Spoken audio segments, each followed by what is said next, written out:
Hello guys, welcome back to my channel. কেমন আছো তোমরা? আশা করি তোমরা সবাই খুব ভালো আছো, সুস্থ আছো। আজকে তোমাদের জন্য একটি বিউটি টিপস নিয়ে এসেছি, ভাইরাল বিউটি টিপস। তো দেখতে থাকো বিউটি টিপসটা কীরকম কাজ দেয়। তো দেখো, ফার্স্টে আমি এখানে একটা কাপ নিয়েছি। তো তোমরা যে কোনো একটা পরিষ্কার পাত্র নেবে। এটা হচ্ছে চিয়া সিডস। তো চিয়া সিডস হচ্ছে 1 চামচ নিচ্ছি আমি। এবারে একটু কম ছিল তাই জন্য আরেকটু নিয়ে নিলাম, পুরো 1 চামচ আমি নিয়েছি। তার মধ্যে দিচ্ছি কাঁচা দুধ। এখানে আমি কাঁচা দুধ দিলাম, দিয়ে চিয়া সিডসটাকে আমি 1 ঘন্টা ভিজিয়ে রেখে দেবো ঢেকে। আর হচ্ছে একটু ফ্রেশ অ্যালোভেরা জেল।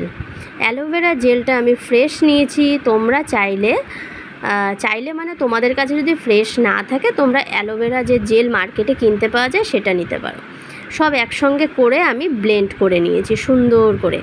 তারপরে ফেসটাকে আগে ক্লিন করতে হবে। সে তুমি ফেস ওয়াশ দিয়ে করো কি ক্লিনজিং মিল্ক দিয়ে করো কি যাই করো। তো আমি এখানে ক্লিনজিং মিল্ক দিয়ে ফেসটাকে ক্লিন করে নিয়েছি। তারপরে আমি কিন্তু বেশ পুরু করে মানে মোটা করে কিন্তু ফেস প্যাকটাকে অ্যাপ্লাই করছি। তো আমি একটু ডাউট ছিলাম, যেহেতু মানে মিল্কটায় বা অ্যালোভেরা জেলটায় কোনো রকম কোনো রিয়াকশান হবে কি না একটু ডাউটে ছিলাম।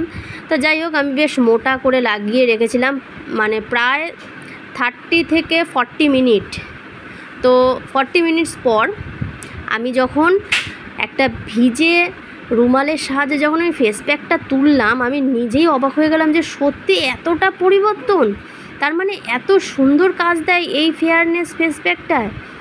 তো বন্ধুরা, তোমরা কিন্তু সামনেই পুজো আসছে, একবার হলেও কিন্তু এই ফেস প্যাকটা তোমরা অ্যাপ্লাই করো। আর এই ফেস প্যাকটা অ্যাপ্লাই করে আমাকে কিন্তু কমেন্টে জানিও যে তোমাদের কেমন লাগলো এই ফেস প্যাকটা। আমার কিন্তু খুবই সুন্দর লেগেছে। আর আমি কিন্তু এই ফেস প্যাকটা মাঝে মধ্যেই ট্রাই করব, যখন কোথাও যাব বা সামনে পুজো আসছে অবশ্যই পুজোতে আমি 4 দিনই ট্রাই করব এই ফেস প্যাকটা। যদি ভিডিওটা ভালো লাগে অবশ্যই লাইক করো, শেয়ার করো আর কমেন্টে জানাতে ভুলো না। Thanks for watching.